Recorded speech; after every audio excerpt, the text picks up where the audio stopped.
Hey, what's going on YouTube? This is Sever7, and today we are looking at the Kansept Cru. And that's with the ultimate goal of seeing if this is worth adding to your collection or your daily carry rotation. Now, this did come by way of the Lefty Pass-Around group. It was designed by Villela Knives, and the OEM for this is Kansept. Before we jump into the video, I do want to say I am not able to monetize on YouTube yet, and I am unable to get any affiliate links because the website that's doing the affiliate links is mid-transition, so you can't get them for however long, probably a few more months. So I do have, if you want to help out with shipping, I spend about $240 a month on it. I have my Cash App and my PayPal down in the description. So if all of your stuff is paid for and your bills are paid and your family's happy and you have your favorite knives and you're just trying to burn $2 or $3, every little bit helps and I would greatly appreciate it. All right. So starting off, we've got smooth titanium, purple anodized scales with this very nice shred carbon fiber inlays. And something that's important for me is that the inlays on the front and the back don't match. And that might bother some people, but that doesn't bother me at all. I'm just thankful they put them on both sides. Although it does seem like this one down here is a little kind of wasted because the pocket clip covers basically the whole thing. They probably would have been better off doing something right here, I think.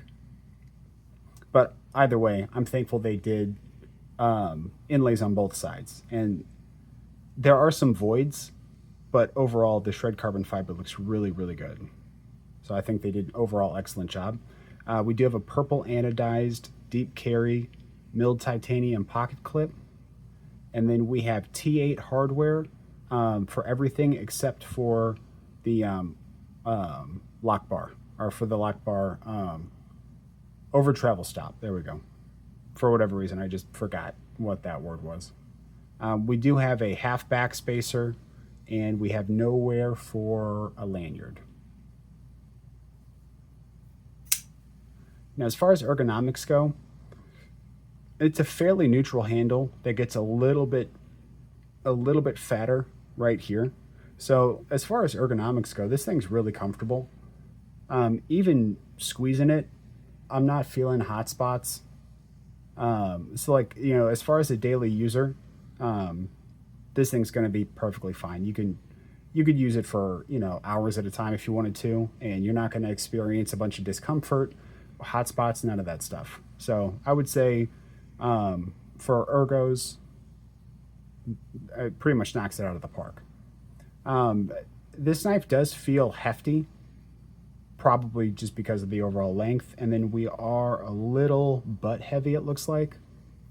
So, I mean, which isn't that big of a deal. Obviously, it would be nicer if it was balanced, because that just gives you a more nimble feeling in hand, but it's not like it's going to be anything that you really, really notice. And then we have zero jimping, which is kind of a bummer, because I feel like this would be, well, this is probably meant more for precision cuts, so I guess it's not a deal breaker that there's no jimping. I just always prefer a little something, but I mean, if you're using it for its intended purpose, I guess it's not that big of a deal. Now, as far as the blade goes, we are rocking a sheep's foot blade with a nice, shiny stonewash finish, which I think looks really good. We are flat grind, or we are a flat grind on the blade, and we're rocking CPM S35VN. That's going to be good for, corrosion resistance predominantly, but it's going to have good edge retention, and it's going to have, okay toughness. So, S35VN is going to be, CPM S35VN rather, is going to be, a pretty fantastic everyday carry steel. Now, one thing I do want to talk about is the detent and the deployment of this knife, because I feel like this is where we really fall short. So the detent, first of all, is snappy. Or no, the detent, first of all, is light, and it's not very snappy. So this is very easily... Okay, I say that and then I don't fail it. It's pretty easily failable. And that kind of drives me nuts. Now, if you put effort into it, you can get it to whip out. And if you get it to whip out, then it is pretty snappy.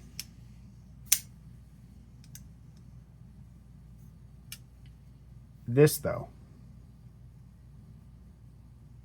So I like top flippers and I like front flippers. I don't know what the hell I'm supposed to do with this. So they do have some jimping in there, right? And here, let me... Okay, so this is a top slash front flipper, and I can do it just fine, right? No issues. Now, this is a smaller knife, right? So that does play a factor, but this should not be...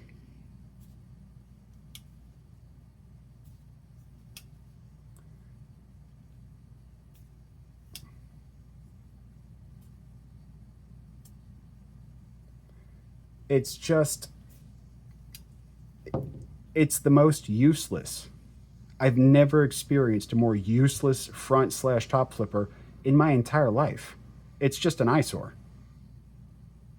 Like, if it was useful, cool. But, like, it's...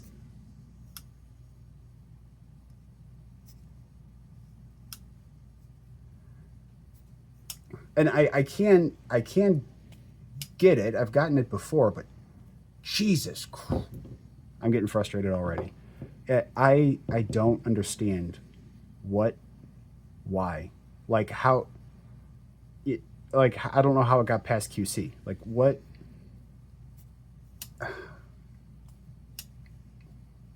Okay. All right. So, yeah, this is useless. You can't do anything with this. This is great if you apply the right pressure to it.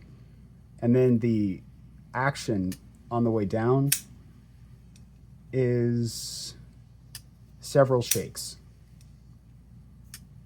You can get it in one, but it's just not satisfying.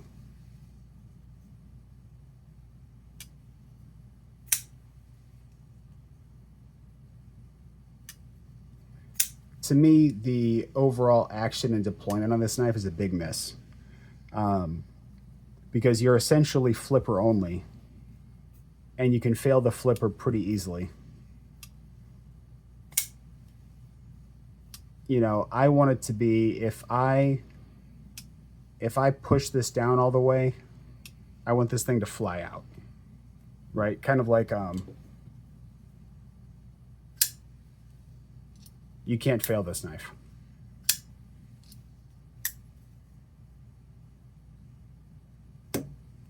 Unless you hit something like that. That's what I want it to be like. If I deploy it, regardless of pressure, it's going to flip out. This one here, no.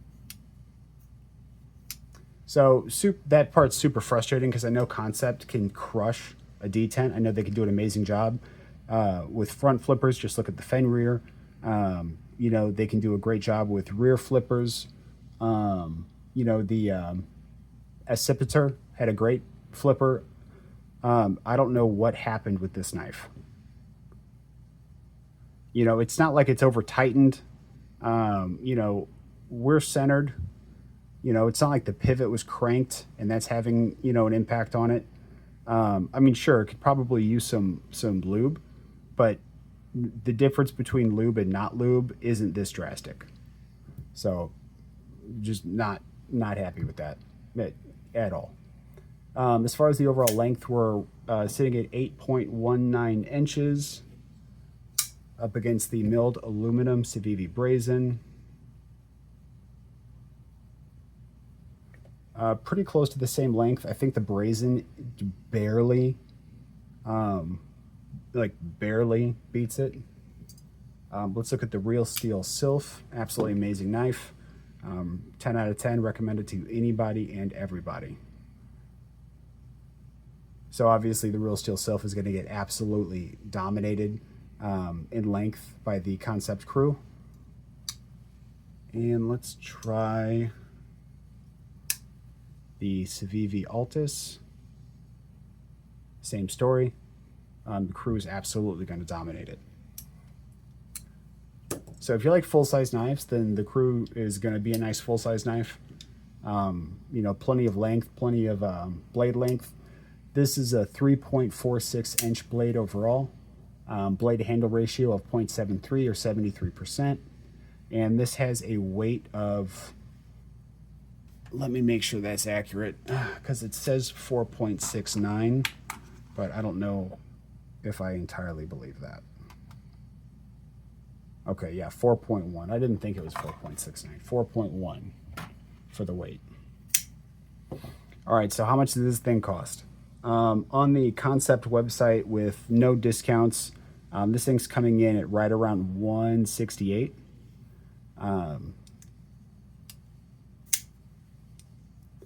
So is this knife worth $168? What I'll say is, if you don't care about fidgeting and you don't care about deployment, if you're just wanting to have a tool that you can open and close reliably, that has this general profile, and you want it to function, cut through stuff as a knife should, then generally this knife is recommendable. Generally. Because it will do basic knife stuff just fine. If you care about anything else, oh, I got it. If you care about the action, if you care about detent strength, if you care about, you know, how a knife feels whenever it closes, if you care about acoustics, if you care about any of those things, no, this knife is not recommendable because it falls short in all of those categories. It's a comfortable knife and it will do knife stuff just fine. But for me personally, I care about the detent. I care about the open acoustic. I care about the open snappiness. I care about the drop acoustic. I care about how it falls. I think, you know, having a ridiculous amount of shakes is incredibly unsatisfying. I either want it to be hydraulic close or I want it to be, you know, a shake or two. Because you have to think, like, you want your knife actuation and closing to be easily repetitive and satisfying, because that's how you fidget with it. Something like this, you really can't do a whole lot of fidgeting, because you have to sit there and shake it shut for so long, you know. Or I mean, you could open it and close it like that. You know, I guess you could do it that way, right? If you love the look of this knife and you are fine with the things that are missing, then yeah, I mean, like I said, it's going to do basic knife stuff all day just fine. Like, the materials are good. Shredded carbon fiber is great. I love this purple. It's very utilitarian blade shape, easy to get the tip down to do, you know, any precision cuts or draw cuts that you need to. You know, this thing is a good knife for like EDC. But this is not a knife that I would carry. It just falls too short on fidget factor. This top flipper is ridiculous. Absolutely ridiculous. Like unacceptable front flipper. You know, and I have a hard time believing a knife like this would make it past Kansept QC. So maybe I have a dud, right? Maybe there is something wrong with mine. But, you know, even just having... Okay, I don't know why I keep trying, because I just keep frustrating myself with it. No, I would not carry this knife. I would not collect this knife. And if you care about anything other than general utility, I do not recommend this knife. Within Kansept's own lineup, they have incredible knives for about the same price, you know, or maybe even a little bit more. But, you know, I'm a huge fan of the Kansept Deadite. Fantastic knife. I don't own it, but I've gotten to use it, and I will own it. I love that knife. What was the other one? The Tarkin? Holy cow. The Tarkin is phenomenal. That thing punches so far above its belt, it's ridiculous. Kansept has a ton of great knives that are around this price point that you should look for other than this one. So I'm going to link the page that this is on from Kansept in case you want it. Well, actually, I'll try to find it on White Mountain Knives first, and I'll link that. But I'm also just going to link Kansept in general, because you'll see this knife, but then you're going to see all of their bangers. The Fenrir, if it's in stock, which it almost never is, if it's in stock, absolute banger of a knife. And I actually think it's less expensive than this. Kansept, I'm a huge fan of Kansept. They have a tremendous amount of absolutely fantastic and affordable knives. They crush it, and I'm talking dominate, in this weird price point between like 140 and 170. Like, they're really the only ones occupying that space predominantly. Like, everyone's got some knives in that general vicinity, like Kaiser does and stuff like that. But Kansept just crushes that price point. So yeah, absolutely. If you want to drop $170 on a nice knife, I can point to Kansept all day long. They're fantastic. Just this knife sucks. Yeah, like, actually ruins my mood. I'll probably have to flip this for a while just to feel like a knife enthusiast again. So good. All right. Anyway, drop a comment down below. Let me know. How do you feel about the knife? Would you daily carry it? Would you collect it? Do you have this and I'm tripping? Are you looking at this review thinking I'm a psychopath because this is somehow an amazing knife and I just don't understand? Or maybe, you know, it doesn't look anything like the one you have. Maybe the one you have is flawlessly smooth in its deployment, that it has a top flipper that works. I don't know. Did I get a dud? Let me know down in the comments below. If you like the video, hit the like button. If you want more videos like this, but usually happier, subscribe. And if you want to support the channel, down in the description, PayPal and Cash App, just a buck or two would be so helpful with the shipping and stuff like that, at least until I can monetize. So, because like right now, everything's just coming out of my pocket, and I'm happy to do that. I love what I do. But, you know, if you guys want to chip in a little bit, it'd beyond appreciated. Anyway, until the next time, guys, I appreciate you so much. Thank you. Peace.